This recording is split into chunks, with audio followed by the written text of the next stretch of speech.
డబ్బు తీసుకొని ఉండానా, లేకపోతే దొంగతనం ఏమన్నా చేసుండానా? ఏంట్రా హక్కు?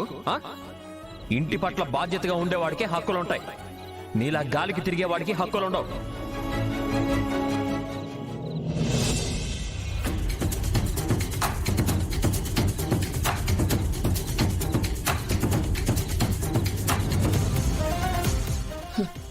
ఇది మొదలు మాత్రమే. ముందు ముందు ఇలాంటివి చాలా జరుగుతాయి. నేను కోరుకున్నది ఇదే, అదే జరుగుతుంది.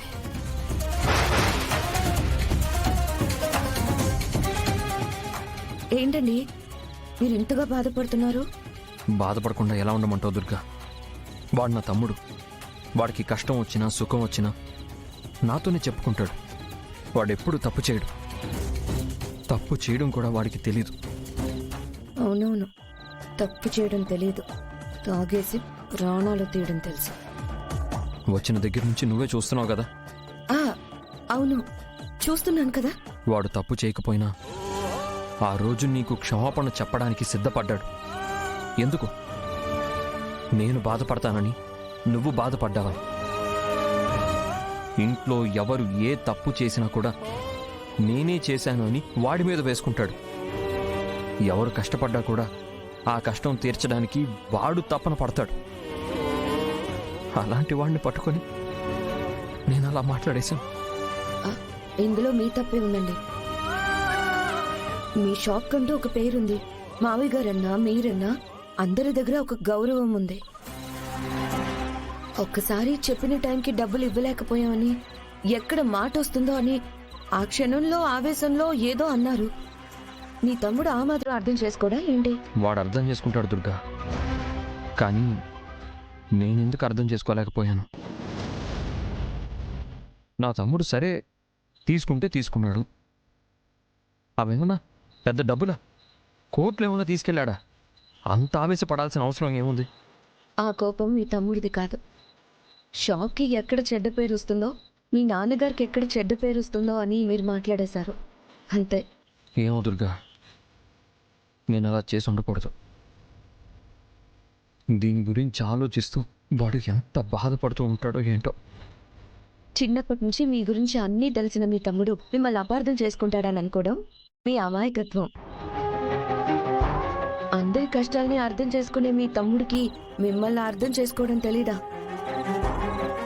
చిరంజీవి పైన మీకెంత నమ్మకం ఉందో నాకు అంతకంటే ఎక్కువ నమ్మకం ఉంది. అడుగుడో చూసినాడు, ఇప్పుడు ఆ మాట ఇంటికి వచ్చి చెప్పినాడంటే ఇంట్లో పులి తట్టుకోగలుగుతాడా?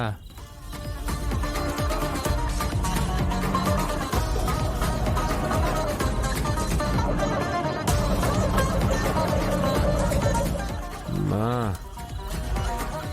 ఎట్టయినా ఈ గండం గట్టెక్కేటట్టు చూడుమా. ఆడెవడో తెలుసుకొని ఆడి నోరు మూయించేటట్టు నేను చేయడానికే. నా వెనకుండి నన్ను నడిపించమా. అన్న వదినమ్మల కాపురానికి ఎట్లాంటి ఇబ్బంది రాకూడదు. అది నువ్వు ఎట్లా చేస్తావో ఏం చేస్తావో నువ్వే సాయం చేయాలమ్మా.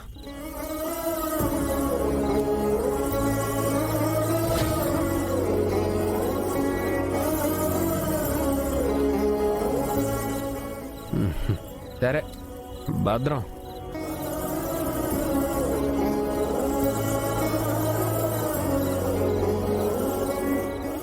ఎంత దూరం వచ్చి నీ ఊళ్ళో కాసేపు పడుకోకపోతే నాకు నిమ్మలంగా ఉండదు మా. మూరు చేయి చాలు తనువంత హాయి స్వరాలు లాలనా సాంత్వనా అన్ని నీవే.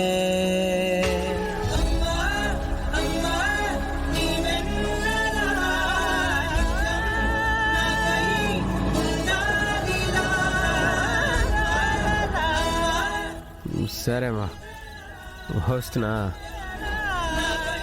నీ కాడ పడుకుంటే చాలమ్మా, ఓ అని ధైర్యం వచ్చేస్తుంది.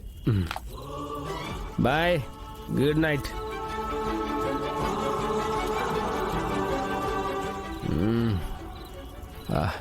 ఏడ పడుకున్న uncles and aunties, sorry for the disturbance. Sorry, good night.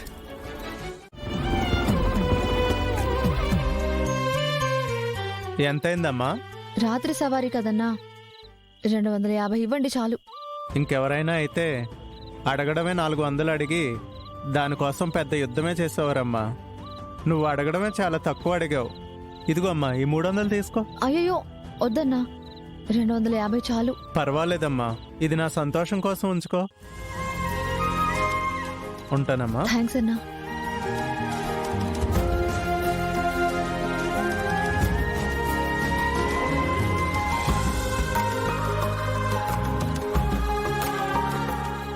బాబాయ్, అమ్మా.